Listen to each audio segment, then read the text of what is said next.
Good morning mga kalingap sa mapagpalang umaga. Ito pa rin kami ngayon sa Makati.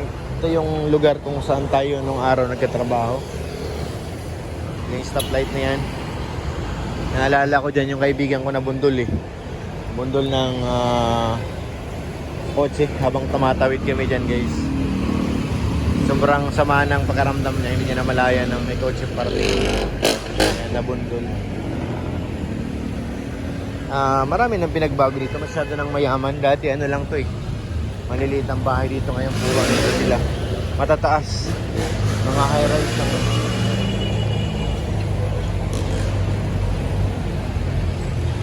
Ito dati naming ano yan eh. Yung baba po niyan dati naming barracks. Siya ngayon eh. Na-building na po. Malapit na rin matapos. 3 building po yung magkakatabi dyan na ano. Yung dalawa, siya po yung doon ako nakapagtrabaho. Napakataas po. At doon na mga may sa kabila na gano'n nagtuloy. Sama sila Papa Eds. So ngayon guys, kailangan natin mag-almusal. At nagugutom na ako. At alas 9 na. Siyempre meron tayong gamot na iniinom. Kailangan natin maghanap ng pagkain. Manginginain muna tayo bago tayo pumunta sa parking. Wow, mainit. Oh. Ang gulay. Pakbait tsaka langka. Langka na lang ate. Langka. Opo. Tsaka isang kanin. Pwede ba dito kumain tayo? Sige na. Ay, shout out po. Wala kang isda na prinito? Maya. Ha? Maya. Maya. Ay, ito nga pala siya. Pinakita. Sorry. So, ito guys, ang in-order natin. Kanin lang at saka langka. Ano muna tayo ngayon, diet.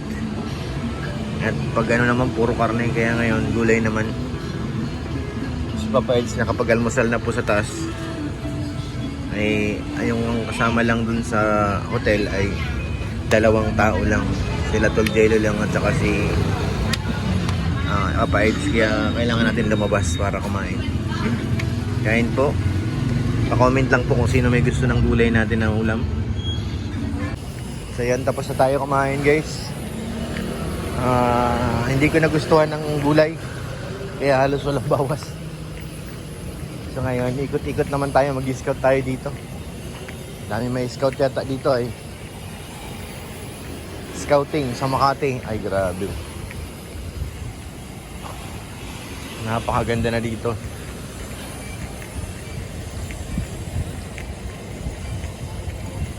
Mayaman na mayaman talaga Makati. Sobrang yaman. Scouting. Kaya guys, nakahanap tayo ng daanan. Kala ko wala na akong daanan. Pala yung taas oh. Wala tayong may scout. Ganda nyo dyan. Ito pa. Pakor ba yung building niya? Ang galing. Very nice. Ang ganda ng building. Kasi yung kabila is ginagawa pa. Ito, napakaganda oh. 2 magkatabi. Milano Residence. Ganda.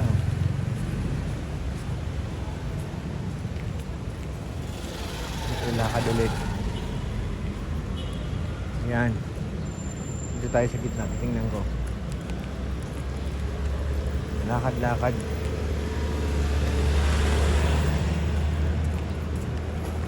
Ang hirap mag-scout.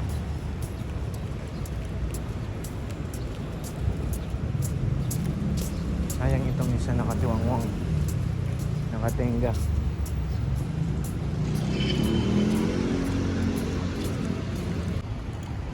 Ito guys, yung Century City.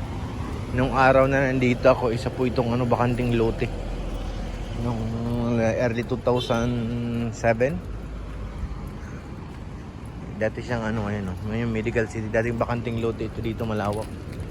Parang subdivision na giniba. Tapos tinigaw ng ilang taon. Ngayon isa na siyang Century City. Napakaganda na guys. Ayun na. Yung doon sa dulo. Dating bakanting lote. Diyan kami, saan ba kami tumuloy nun? Yun. Andyan sila Papa Ed sa gilid, oh. 11th floor. Diyan. Diyan kami nagtuloy. Andyan pa sila, mamaya pa yung 10. Pero mabalik na rin po ako sa parking. Baka anytime pwede magpasundo. Kasi walang parkingan dyan. Kailangan talaga sa harap. Sa front ko sila pipick upin. Pwede naman sila magsabay kasi naman kami sa patrol. Kalingang Prab, Ma'am Jack, Papa Eds at saka si Tol Jello. 5 lang naman, kasyang kasya.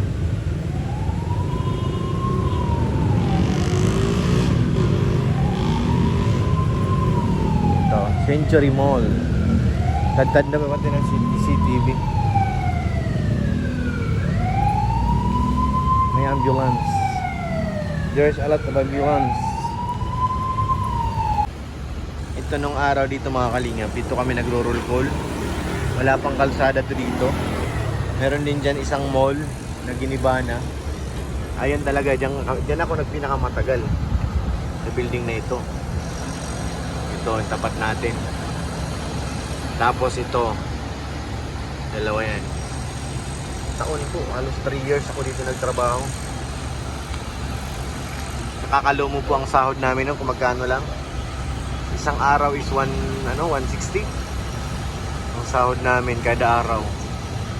Babawi ka na lang sa overtime. Pag walang overtime, kawawa ka. Kulang pa sa sa pang araw-araw. 19 years ago na rin 19 o 18 years ago. Ganun, tagal na rin.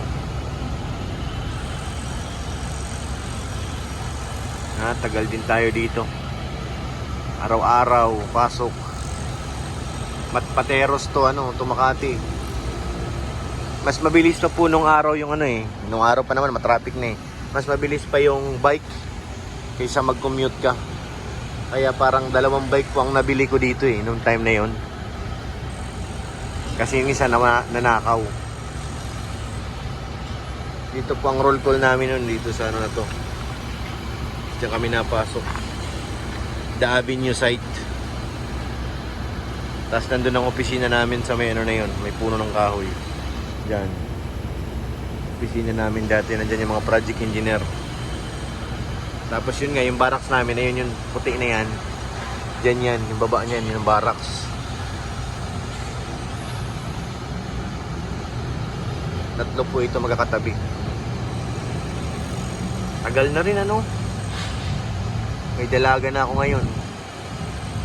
Parang pa lang yung bunso ko na yung panganay. Mag-iisang taon.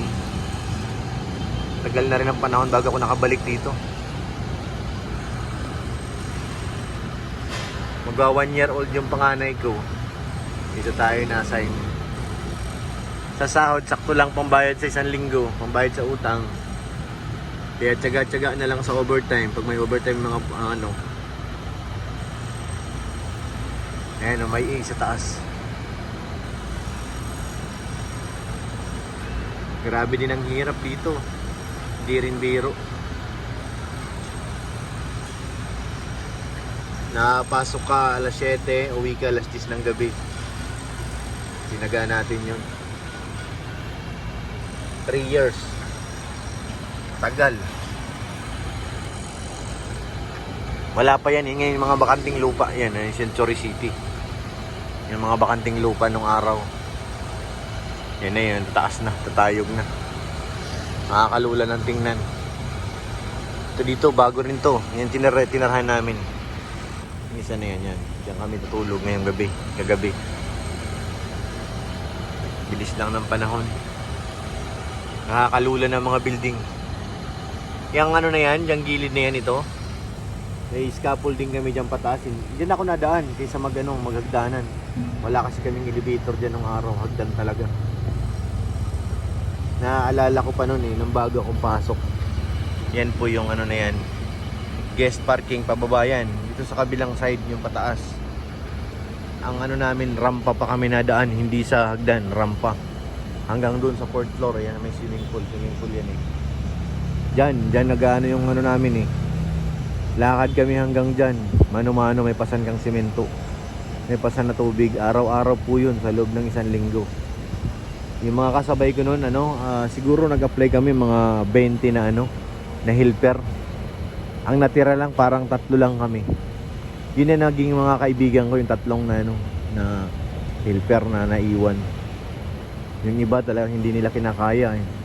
Buong maghapon magdadala ka ng container simula dyan hanggang dito sa may tapat nito, nandyan yung anuhan namin ng tubig eh. Yan kami nag-iib. Tapos akit sa taas. Talagang kawawa. Kaso sa mo, kagustuhang mabuhay, kailangan mong makasurvive. Tapos may anak kang dumedede, yung panganay ko. Sa buti kasi yung dumedede kaya madugo talaga.